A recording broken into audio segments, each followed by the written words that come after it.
Good afternoon, everyone. Welcome to the press conference of the Informal European Council. Before we start with the statements by the President of the European Council, the President of the European Commission, and the Prime Minister of Hungary, may I remind you that we have interpretation for Channel 1 English, Channel 2 French, and Channel 3 Hungarian. So take your device to be able to understand the languages.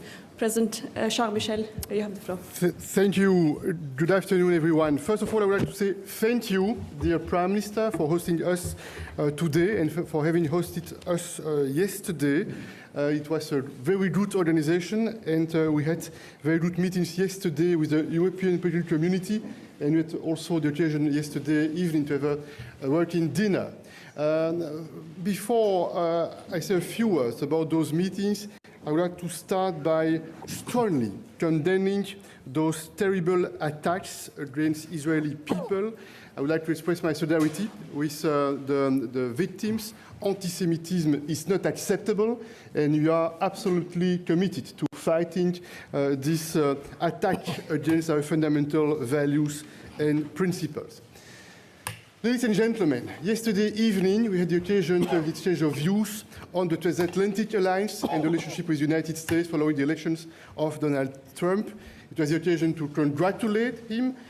We had the occasion to talk, some of us, with him yesterday or in the recent days. We are ready to strengthen the transatlantic ties. We are ready to cooperate, to coordinate in various fields with the United States. And I see three important elements for this coordination and this cooperation. First one, the bilateral relations, trade, investment. This is a challenge. We want to strengthen our economic base, and I'm confident that we'll have the occasion to work hard in that field. Second topic, security and geopolitical challenges. Ukraine, the Middle East, it requires more dialogue, it requires more efforts to make sure that we defend our common interests. And for instance, yesterday, in this phone call with Donald Trump, we had the occasion to discuss Ukraine and the Middle East, and I'm absolutely convinced that in the days to come, in the weeks to come, we'll continue to work with the United States and to identify how we can defend our common values and principles. You know our positions. Many times in the European Council, we have had the occasion to affirm our support in various fields for Ukraine, and I'm absolutely convinced on my side that supporting Ukraine, this is also a way to defend our values, but also a way to send a signal to the rest of the world that the international rules-based order is essential, and that we want to defend the UN Charter and the principle of sovereignty and territorial integrity, because if not, this is making all of us more vulnerable, and this is making the world at risk. Point three, the global challenges. Climate change, digital, we can see that there is a transformation of the economic paradigm, and it means that we have to work on those topics with partners all across the world. And then, ladies and gentlemen, I would like to say that one thing was clear yesterday at the level of the leaders. All of us, we agree that the challenges we faced yesterday are not different today. These are the same challenges. And all of us, we agree that we have started many months ago. It started in Versailles, followed by Grenada in Spain, and under the Belgian presidency in April, with again the occasion to identify our common challenges. In June, before the summer, we've agreed on what we call our strategic agenda. In fact, this is the plan, the EU plan, to address those common challenges. And here, we see a few priorities. The first one is competitiveness. And today, this morning, we had the occasion to have an exchange of views with Mario Draghi and with Christine Lagarde. Nous avons eu l'occasion ce matin d'avoir un échange de vues sur la compétitivité. Je voudrais résumer le propos en disant qu'il y a un très grand consensus au sein du Conseil européen pour considérer qu'il y a une priorité absolue, c'est réduire la fragmentation et renforcer l'intégration, principalement sur deux sujets. Le marché intérieur, on doit approfondir le marché intérieur. Mario Draghi a parfaitement montré que, par exemple, le secteur des technologies digitales a besoin d'un approfondissement du marché intérieur dans le domaine des services. C'est un point extrêmement important. Et puis, il y a un deuxième sujet, c'est le marché des capitaux. Ça fait de très nombreuses années que l'on sait ce qu'il faut faire pour réduire les fragmentations et être plus attractif, pour faciliter la capacité de nos entreprises à avoir des capitaux qui peuvent permettre d'innover, d'investir dans l'avenir. Et je pense que la conversation ce matin a bien montré le sens de l'urgence sur ces sujets, approfondir le marché intérieur, progresser sur le marché des capitaux, mettre en place l'union de l'épargne et des investissements. Cette proposition du rapport l'État, on va continuer à travailler sur ces sujets. Et puis, il y a un autre point que je voudrais aborder brièvement, mais qui est essentiel, bien sûr, c'est la question des moyens financiers.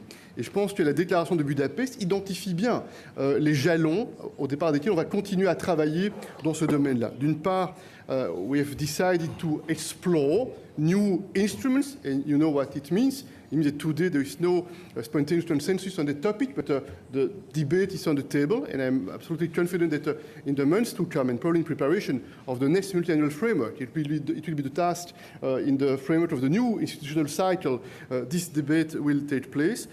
The use of the European Investment Bank, which I think could be a powerful tool to invest more, to support more innovation.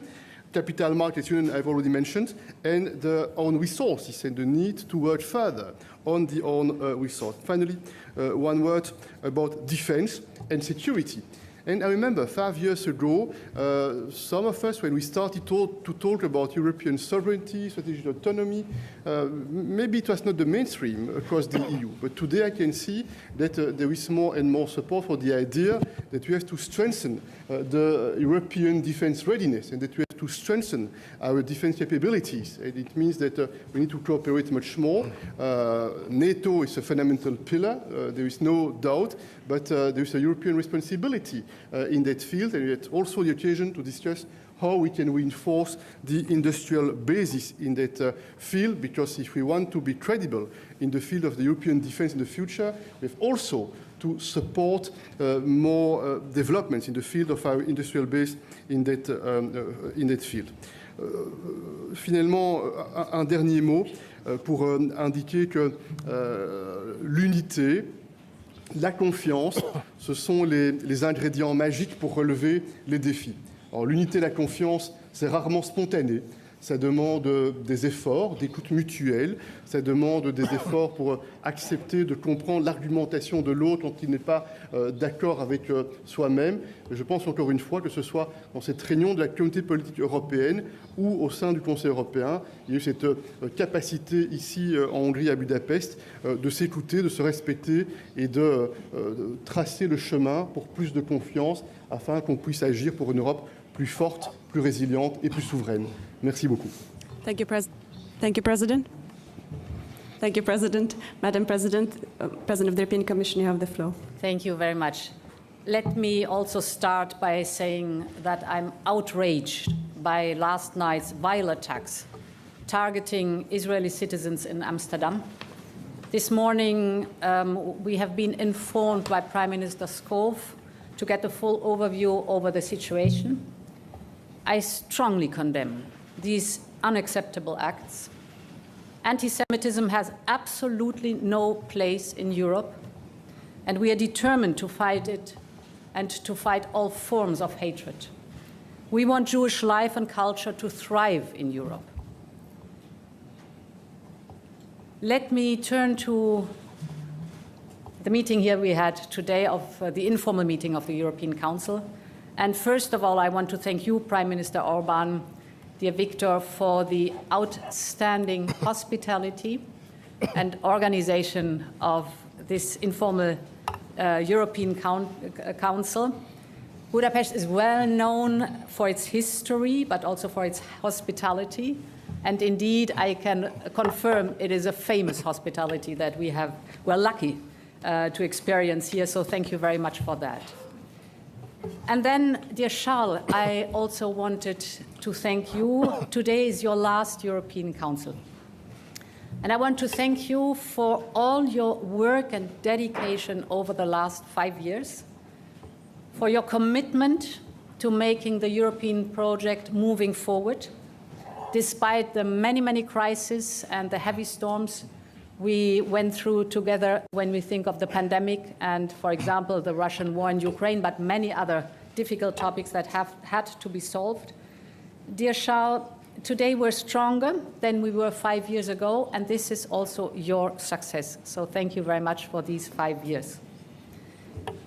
Last night at dinner, we discussed the results of the elections in the United States. The United States is our biggest economic and trading partner. We share a unique historical bond, and our citizens share millions of friendships across the Atlantic. So it is important to build good relations with the new administration from the very beginning on. And this is how we will continue to shape the positive transatlantic agenda. I had the opportunity yesterday afternoon to congratulate Donald J. Trump on the phone early on. We discussed, among others, the topic of Ukraine and defense, trade and energy. And it was a brief discussion about these topics. And of course, I'm looking forward to develop these topics together. Today, our main issue was Europe's competitiveness. And we first of all mapped our strengths.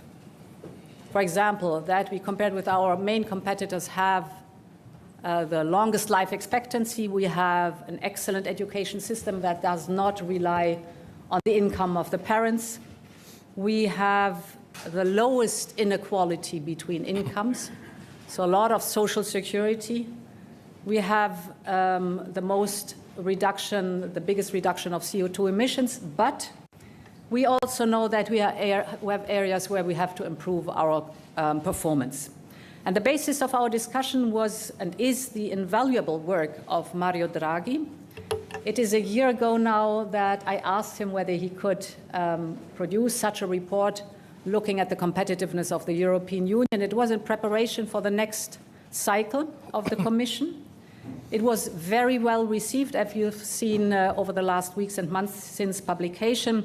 And there's a broad consensus that this is the basis to discuss on and to move forward. What has increased is the urgency to deliver on the topics that are in this report. And it is absolutely impossible to describe it in full shape here, but let me give you a slight flashlight on 3 priorities. First, very clear from this report, we must close the innovation gap that we have with our global peers.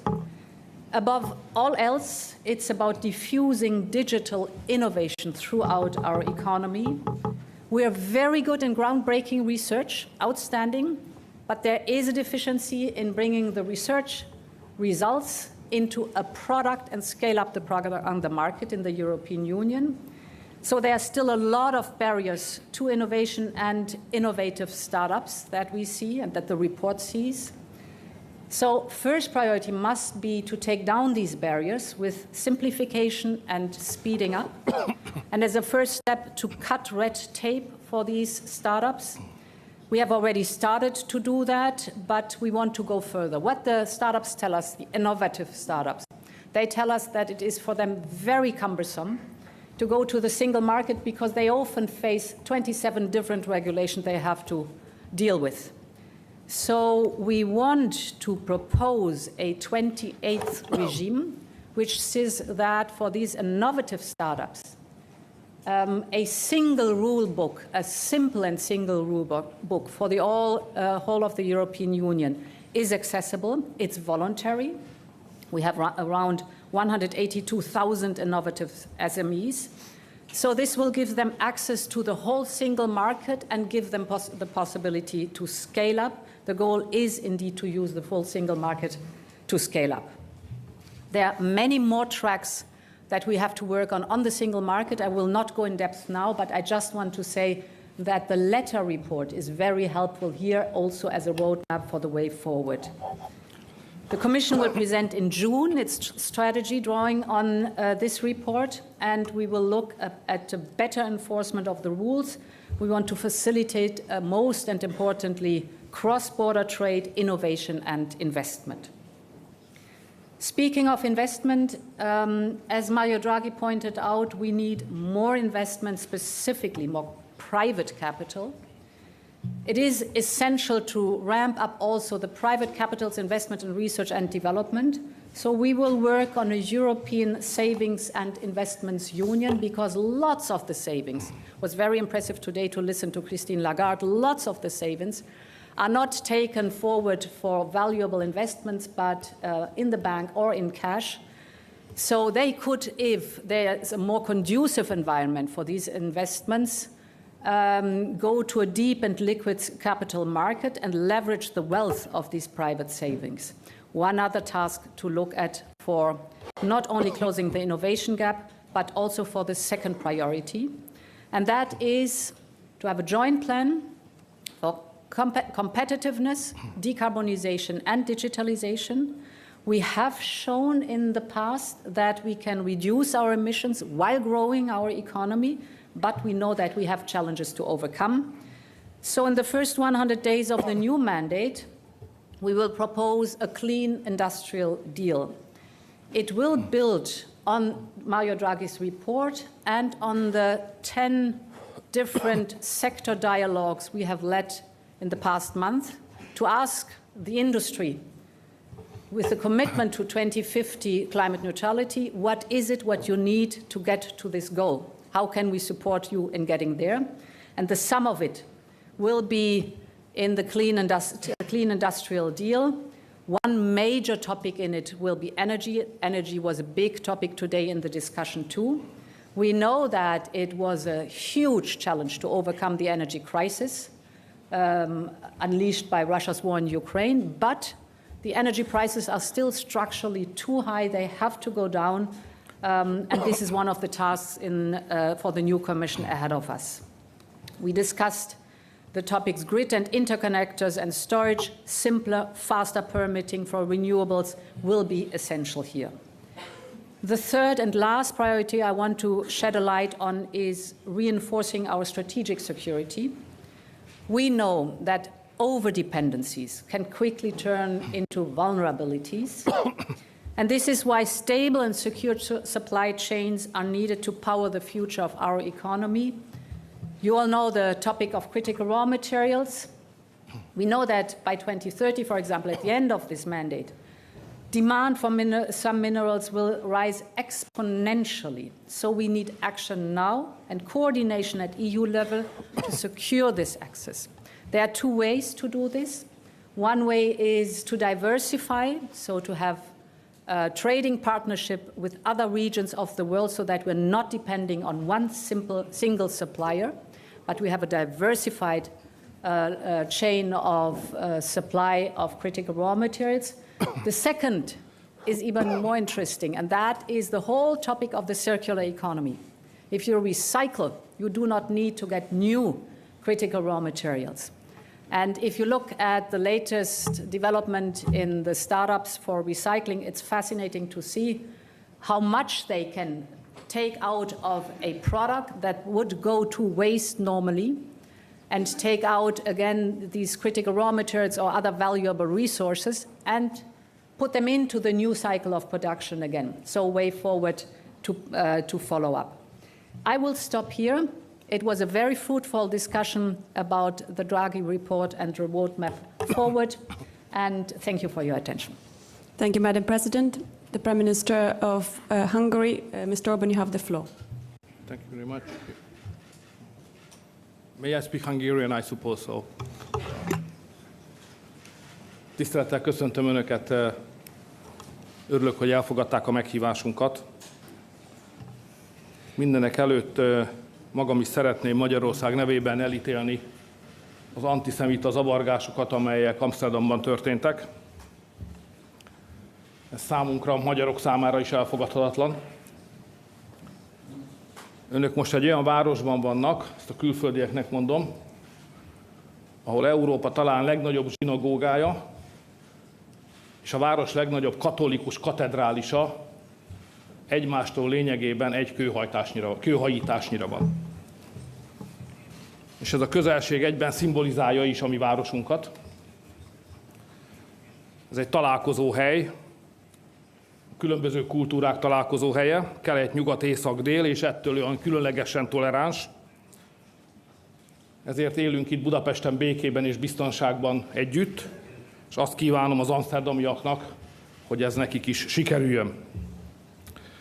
Önök is tudják, hogy egy informális ülést tartott az Európai Tanács Budapesten, Magyarország volt már elnöke, soros elnöke az Európai Uniónak 11 évvel ezelőtt, de akkor nem volt informális csúcstalálkozó Budapesten, ezért az első ilyen alkalom. Megtiszteltetés számunkra, hogy az unió vezetőit is vendégül láthattuk. Csak hogy fölöslegesen ne kérdezzenek, ezért előre szeretném leszögezni, hogy mindannyiuk előtt közismert, hogy vannak az Európai Unió Bizottsága és Magyarország között súlyos politikai konfliktusok. Nekem is vannak vitáim az elnök asszonnyal, de most von der Leyen a vendégünk. Meghívtuk őt, és elfogadta a meghívásunkat, eljött a házunkba, és a vendégnek kijár az udvarias fogadtatás és a tisztelet. Ezért nem volt semmilyen éles vita, sőt semmilyen vita sem volt közöttünk a tanácsülésen. A csatáinkat majd megvívjuk Brüsszelben. Ráadásul az itteni fő témában, ez a versenyképesség volt, teljes egyetértés volt közöttünk. Az elnökség azt tűzte ki célul, a magyar elnökség azt tűzte ki célul, hogy a versenyképességre összpontosítjuk az összes erőnket. És az volt a terv, hogy létrehozunk egy versenyképességi paktumot, egy megállapodást, egy budapesti deklarációt, és hosszú hónapok munkájával ezt sikerült elérni. Szeretnék köszönetet mondani a saját munkatársaimnak, a bizottság elnökének és az ő munkatársainak, a Charles Michel barátomnak és az ő munkatársainak, és a jelentés készítő Mario Draghi elnök úrnak is. Nagyon sok ember munkája kellett ahhoz, hogy el tudjunk fogadni egy közös dokumentumot, amely a következő 5 évre a munkák középpontjába állítja a versenyképességet. A tények ismertek. Az Európai Unió növekedése az elmúlt 2 évtizedben tartósan lassabb volt, mint Kínáé vagy az Egyesült Államoké. A termelékenység itt nálunk Európában lassabban növekszik, mint a versenytársainknál. Az Európai Unió részesedése a világkereskedelemből csökken, és az Európai Unió vállalatai 3-szor magasabb villamos energiaárat fizetnek, mint a versenytársaik az Egyesült Államokban, földgáz esetében, földgáz árak esetében ez pedig 4-szeres. Ezért semmi túlzás nincs abban, hogy a budapesti deklaráció azt mondja, hogy azonnali cselekvésre van szükség. Ennek a deklarációnak most néhány fontos pontját ismertetem önökkel. Először is elhatároztuk, hogy végrehajtunk egy egyszerűsítési forradalmat. Lecsökkentve az adminisztrációs terheket, első lépésként 2025 első fél évének végére drasztikusan le fogjuk csökkenteni a jelentési kötelezettségek számát, amelyek nagy terhet rónak az európai cégekre. Elhatároztuk, hogy sürgős intézkedéseket fogadunk el a magas energiaárak mérséklése érdekében. Elhatároztuk, hogy egy valódi iparpolitikát is meg fogunk fogalmazni a következő időszakban. Mindannyian egyetértettünk és megfogadtuk, megerősítettük, hogy 2030-ra az európai össztermék GDP 3%-át kutatásfejlesztésre fogjuk fordítani.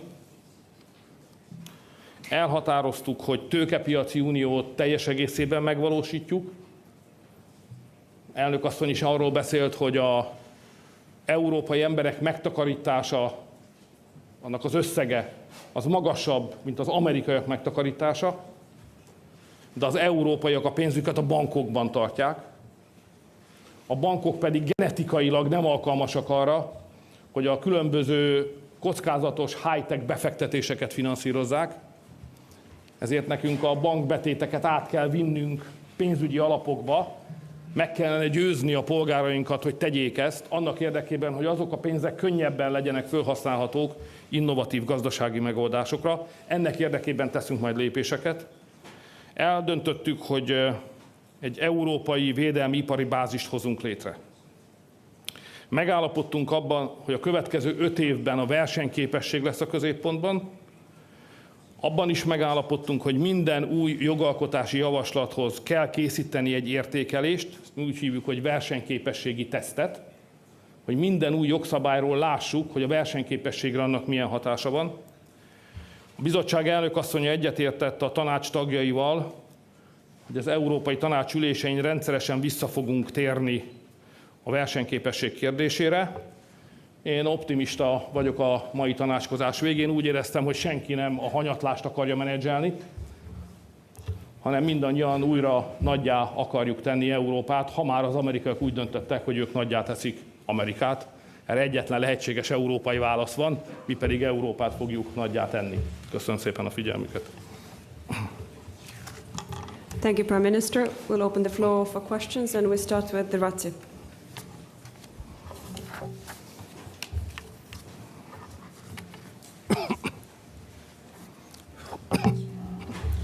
Thank you. Razia Akoc, AFP News Agency. My first question will go to the European Commission President and the European Council Chief.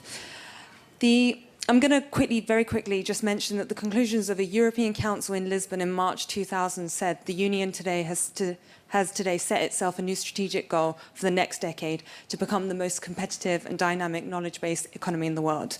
The same conclusions mention enhancing innovation, creating a friendly environment, removing unnecessary red tape.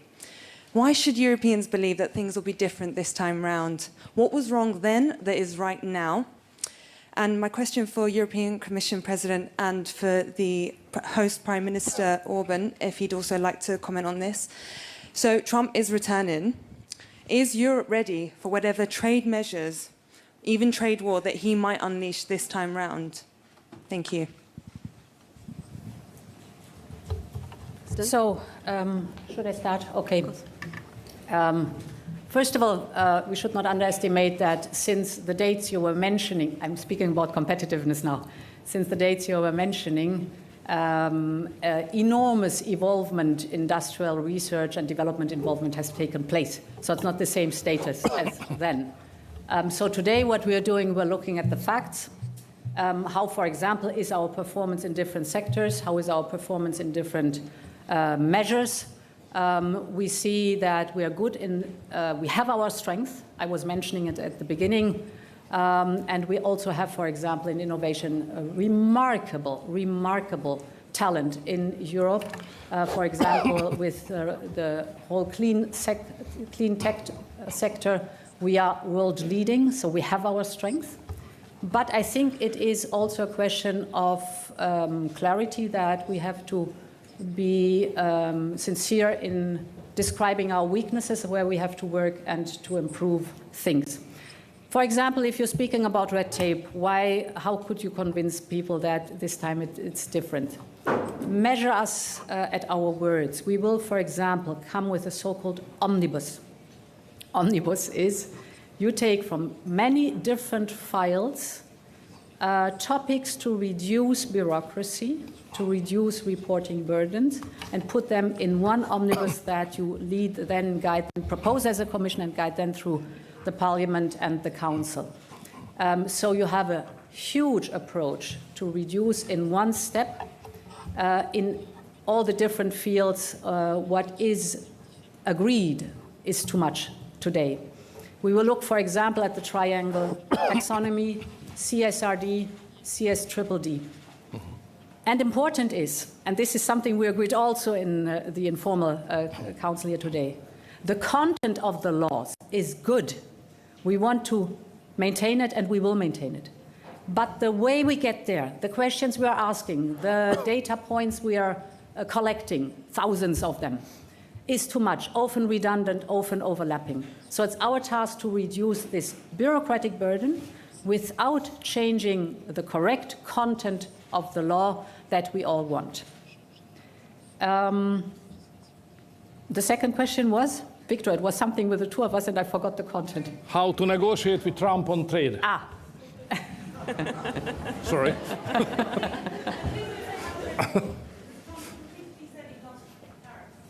Yes. So I think, first of all, engage. Very important. What we have started yesterday. Secondly, discuss about common interests. And there are common interests that we have. So, and then go into negotiations. Common interests are, for example, this is one topic that we touched upon. I would not say discussed, but we touched upon yesterday. It's the whole topic of LNG.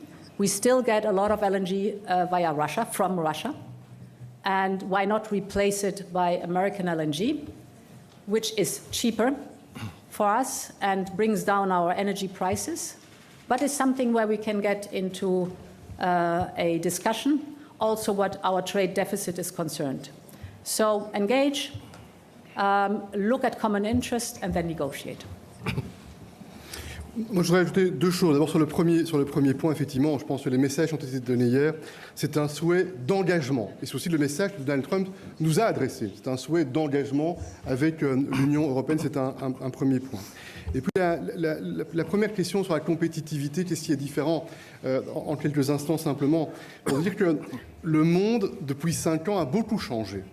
Et l'Union européenne a beaucoup changé également depuis 5 ans. Lorsque Jacques Delors a eu cette brillante idée de lancer le marché intérieur, délibérément à l'époque, on avait exclu du marché intérieur les télécoms, c'est-à-dire toute la dimension digitale, les marchés financiers et les questions énergétiques. Et ce qui me frappe, c'est d'observer que ces 2-3 dernières années, dans la dynamique du Conseil européen, il y a beaucoup plus de convergence politique sur la réponse à la question « Que veut-on faire ensemble pour renforcer notre base économique ?» Il y a maintenant un consensus assez large sur l'idée que l'énergie, même si sur base des traités c'est une compétence nationale, on doit davantage agir ensemble pour avoir un impact à la baisse sur les prix de l'énergie, pour avoir un impact sur les interconnexions et pour considérer que l'énergie est un instrument de souveraineté et un instrument de sécurité stratégique. La même chose, je n'y reviens pas, pour les marchés financiers, qui sont un levier pour mobiliser l'épargne des Européens vers l'innovation, vers les investissements, et la même chose sur le télécom, l'intelligence artificielle et les questions digitales. En un mot, je dirais que ce qui domine au Conseil européen, et ça c'est peut-être la différence avec des rencontres précédentes il y a quelques années, c'est l'idée que l'on doit changer le paradigme et qu'on doit instaurer un principe de confiance. Confiance dans les entrepreneurs, confiance dans les investisseurs. Et donc certainement dans le passé, avec de bonnes intentions, on demandait beaucoup de rapports, de lourdeur administrative.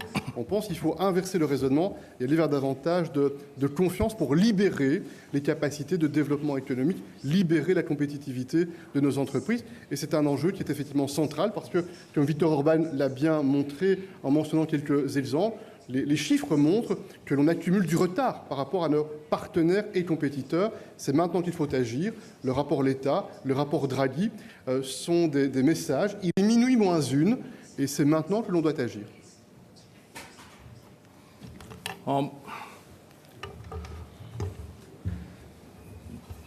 Mint egy veterán szeretnék kapcsolódni ahhoz. As a veteran, may I just join to your statement about the targets we have set up in Lisbon? So it was more wide range that you have just mentioned here, because to be the most competitive area of the world was just the #1 target. But there were 2 others, just to help you to commemorate. To make Eurozone, to make euro as a worldwide currency.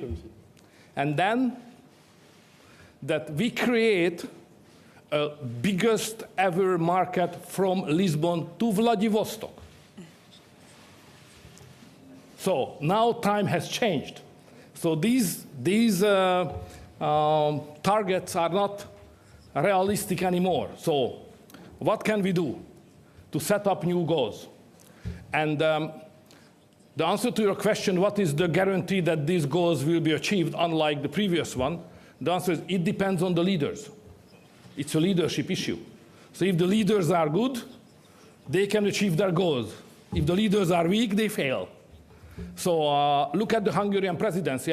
The reason why I'm very much optimistic, look at the Hungarian presidency. Everybody said that, oh, we are isolated, Hungary is not loved, at least not liked. Sooner or later it will be a failure, it cannot be successful. Even the Budapest meeting will not happen because the leaders will not come. Or, you know the story. And what is the end of the story? The end of the story is that we are here. We cooperated very well. We had a fantastic summit, and we accepted a pact on competitiveness, which everybody said it's impossible to put together. We did so. So leadership issue. So we trust each other. As good leaders, we are able to achieve all the goals we just have set up on competitiveness just now. So the answer is self-confidence. The same goes to negotiation with the President of the United States. It will be not easy. It will be a tough negotiation because obvious that he will come up with trade ideas, surely serving the interest of the United States more than the European interest. We have to stand up and we have to negotiate, and at the end of the day we have to make a deal. The question is how good we are, how strong we are, how innovative we are. If we are good enough, we will make a good deal. And I hope so we will. Take a question from the Hungarian colleague Laszlo.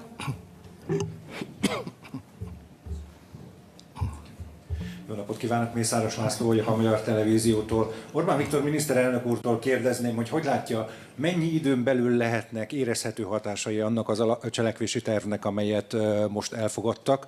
Magyarország miként tudja kivenni ebből a cselekvési tervből a részét?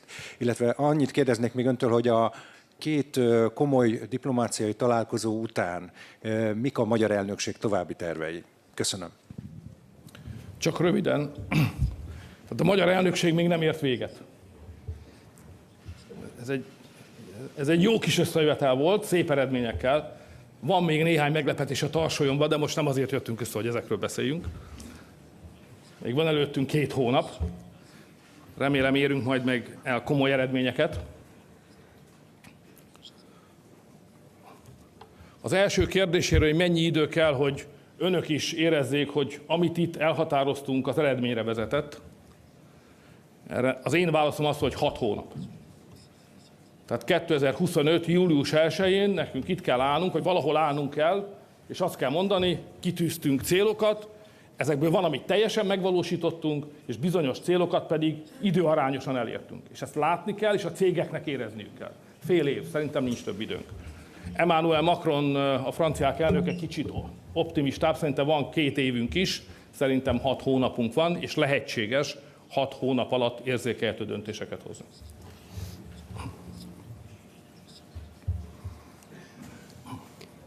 Henry.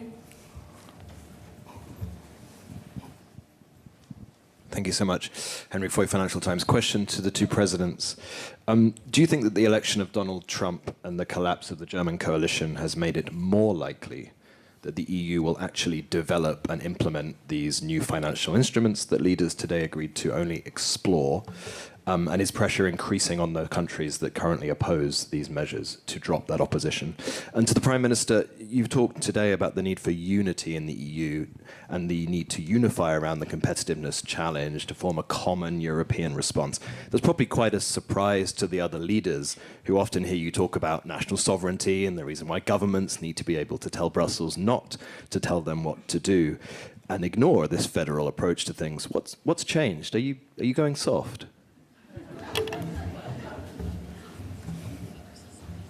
Just go ahead. You want to start? President?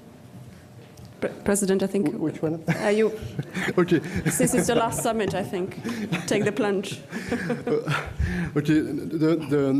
The question related to this decision that we intend to explore the new resources. What is at stake? In fact, I think that we know what we want to do and what we need to do and how we need to implement some measures to be more competitive and understand the urgency of the situation. But we know that at the youth level, but not only at the youth level, when you are talking about solidarity, financial solidarity, about money, is always difficult. And I would like to be careful, but we had some experience a few years ago with COVID-19. I remember that 2-3 weeks before we made a decision, we disagreed on the best financial tools to address the consequences of COVID-19, but finally we managed to make a decision. It's my first point.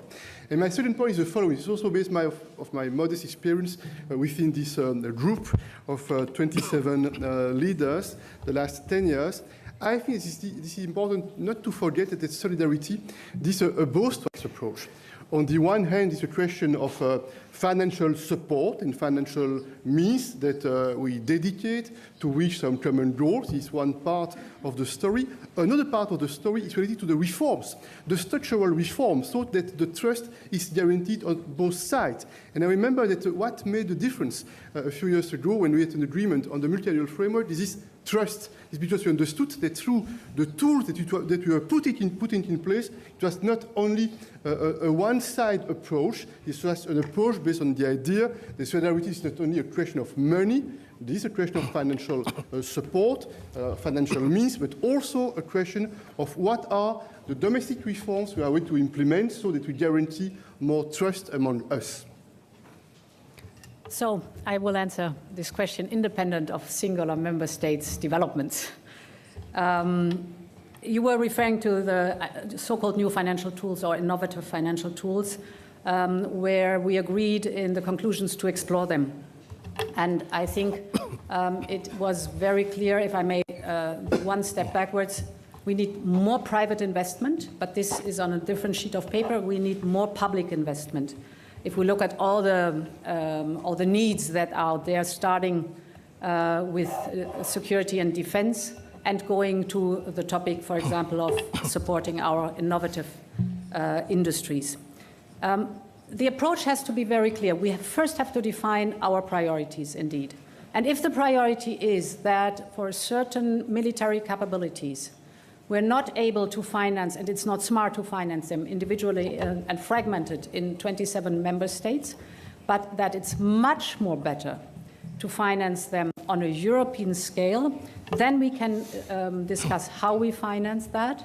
And you know my answer that there are two ways to do this. It is either contributions to the budget or new own resources to the European Commission. And both include, of course, that you raise capital at the capital markets. Very impressive was today Mario Draghi as well as Christine Lagarde, who described, of course, that the use of those innovative tools to improve the productivity in the European Union leads to more fiscal space of our member states, and therefore a gain and not a loss if you move forward like this. Okay, on the transformation, you have just, the question of transformation you have just raised, being federal or national. You know that I'm a national guy. Unfortunately, to be national, it's not an accepted expression. So it's better to say patriot. You know, I'm a patriot. So that's how I look at the European institutions. But I promise not to open up any big arguments between us and Hungary. So we have that. I will not do that. But I just would like to underline that it was easy to make an agreement on competitiveness because it's not ideology. It's a very pragmatic thing. So my concept is that the European interest is nothing else, just the sum up of the interest of the all member states. So that's the reason why I was involved into establishment of a new group in the European Parliament called Patriots for Europe. Don't forget, not Patriots against Europe, Patriots for Europe. So we are European guy on national basis. And competitiveness is a good issue to make agreement even with the institutions of the European Union, which stands at this moment on different basis than we would like to see it. But anyway, that's for another occasion. Lawrence.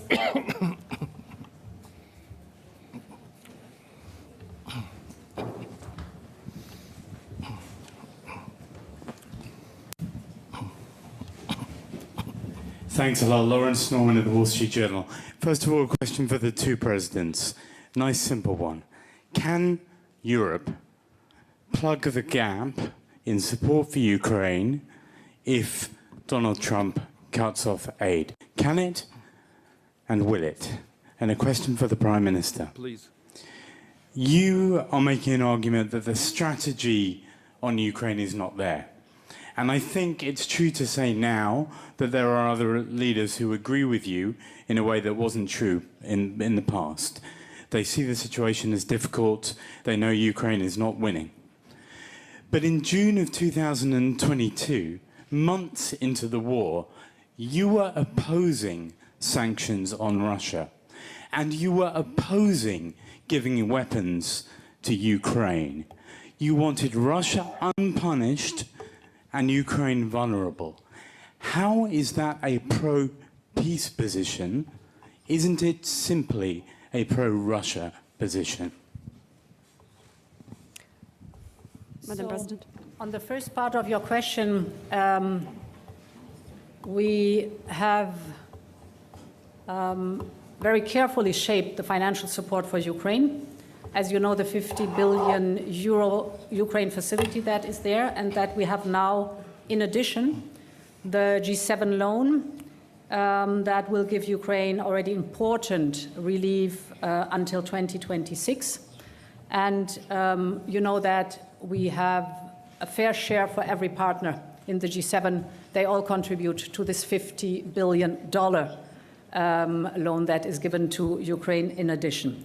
But what I think is more important that we discuss with our American friends also the fact that Russia is not only a threat to Europe, but a threat to the global security as a whole. Because Russia is not only an autocratic state, it is threatening democracies, but it is also increasingly becoming aligned with others like Iran, North Korea, and together with China, fueling this war. And I think this is an argument where we also have to be very clear with our American friends. We see that technology from China and Iran is used by Russia on the battlefield. This shows that the security of the Indo-Pacific and Europe are interconnected, and so are the European and the United States interests in this cause. Two quick points on my side. The first point, since the beginning of this full-scale invasion, we've always been following one important principle: nothing about Ukraine without the Ukrainians. And this is still, I think, a very important principle for the future, point one. And point two, and it's not more than my own modest assessment and modest conviction, but I'm absolutely convinced on my side that if we would give the signal to the Kremlin that we are weak, and if we do not understand that strengthening Ukraine is strengthening ourselves, then at the same time we would give the one signal to other regimes across the world that could be tempted to violate the international law. It would mean that we are all vulnerable. That's why I think we have bold arguments, and I repeat that we intend to engage with all our allies, our partners, including, for sure, with the United States, so that we can make the right steps in the weeks and the months to come for a just peace which is based on the principles of the UN Charter, but again, nothing about Ukraine without the Ukrainians. As I said earlier, that this is not the stage to explain the differences between the Commission, the Council, and the Hungarian position on the major issues. And it's obvious that Ukraine is an issue which we have different views. So I would not like to present here again the Hungarian opinion, just because you refer to the history. Just I would like to make some correction, if you don't mind. So my position was not expressed in July 2022.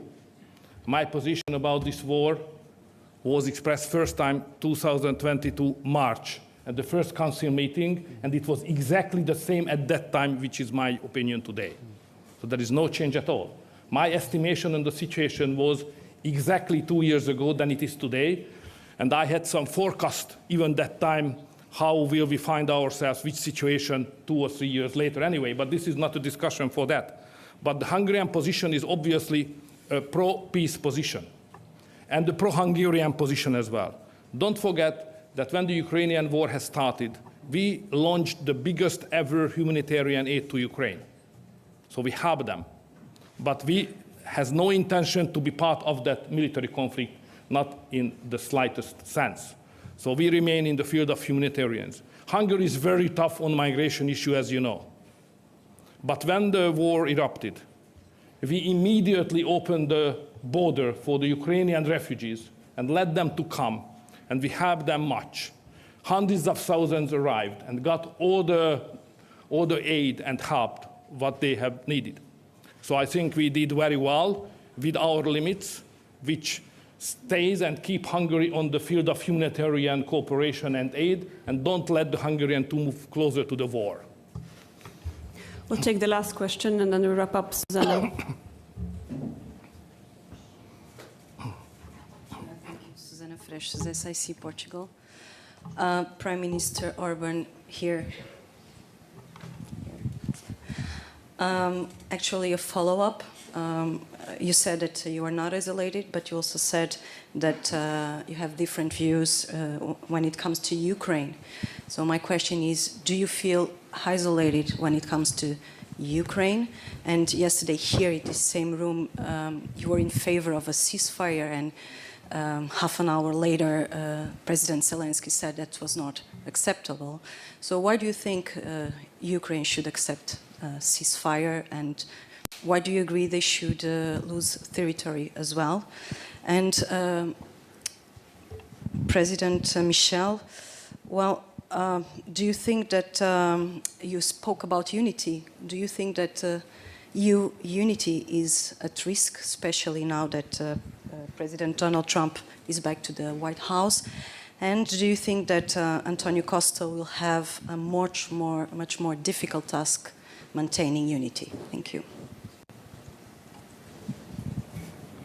I can start very briefly because I made several times the same point. In fact, unity is never taken for granted. It requires a lot of effort. It requires a lot of trust and mutual understanding and mutual respect. But I think that the European Council, we see the same challenges and we understand what is at stake. We can see that the world is different. We can see more and more pressure on the multilateralism of the rules-based order. We can see war and conflicts all across the world, but including in our direct neighborhood. And we can see that a fundamental challenge for the future is related to what we have just discussed, competitiveness, so we can manage to strengthen our economic base. And I never forget that the promises of the founding fathers, peace, security, and prosperity, this is our compass. And I trust that Antonio Costa, with his experience, and he knows very well all the colleagues, all the 27 countries and sensitivities, I trust that he will play a very strong role to manage to make sure that the European Council will remain the guardian of the European unity. And what we did today, what we have done yesterday, is working together, accepting the fact that on some topics the starting points could be different. But at the end, you have seen that the last 5 years, we have managed systematically to agree on common conclusions. On difficult topics, but systematically, by consensus, we agreed on common conclusions. Prime Minister. Yeah, so on isolation, it's a more intellectual than political issue. So just to clarify, some clarification. So if you have an opinion and you are alone, and 26 has a different opinion, it's not isolation. It's a discussion. That's democracy, and that's exactly how the Hungarian democracy was born. I do remember very well a conversation in my family in '88, when we established the anti-communist youth organization here in Hungary to destroy the communist regime and push the Soviet Union and Russian troops home, back out. I do remember '88. So everybody said, guys, you are crazy. Even in my family. It's impossible that in several years, I said it will happen soon anyway, that it could happen. So, you know, I was born in a face wind, politically meaning. So, you know, to be alone with my opinion and then to fight to convince the others to follow my opinion, it's the GNI. It's part of our DNA. So it's never perceived in Hungary as isolation. So when we have an opinion, when Hungary is different, like migration, 2015, Hungary was totally alone with the fence and with the concept that we have to stop the migration flow at the border. You know, we were totally alone, but we were not isolated. We were involved into the discussion. Being isolated means that you are not part of the discussion, but we were always part of the discussion and we remained. And you know, we always fought to convince the others that, look, we have some arguments which should be more considered than you have done up to now. So this is how we understand democracy and how we understand isolation. It's two different things. On what Ukraine should do, that was your other question. It's not my job to answer to that question. Ukraine is a sovereign country. Hungary is a sovereign country. What Ukraine will do, it's exclusively belonging to the Ukrainians. They decided to fight, and they fought heroically anyway. It's their decision to continue or not. So what I'm doing, I try to isolate, if I say in that way, Hungary from the danger of the war and the possible getting worse situation which can have bad impact on Hungary. In July, I went to Kiev and to Moscow as well anyway. I was criticized heavily for that. I would not like to recall all the details. But what I have done in Ukraine, not to convince the Ukrainians to do something, I just tried to explain to the president that, please, my friend, the time is not on your side. And I'm ready to help you to create somehow a ceasefire and then later on a bearable peace. I was rejected because the president said that, Viktor, this is not my point. My point is, as president of Ukraine, that the time is on our side. I said, thank you, President, I can't do more. So what I have done after that, realizing that neither of the warring parties is ready to make a ceasefire, and both of them are convinced that the time is on their side, I continue my efforts to organize a kind of international climate as broad as possible to create a pro-peace climate around the war, and then to influence the warring parties that sooner or later they have to have a ceasefire and then some negotiations, and to restore communication. So that's what I have done. I would never dare to say what should be done to the Ukrainians. Their country, their future, their life, sovereign country. But I am ready to help them as many times as I did, because the neighboring country fought heroically, and they deserve a better future than as it looked like just now. Thank you. Thank you, Prime Minister. We will wrap up here at the press conference, and would invite the President and the Prime Minister for a joint photo for the press.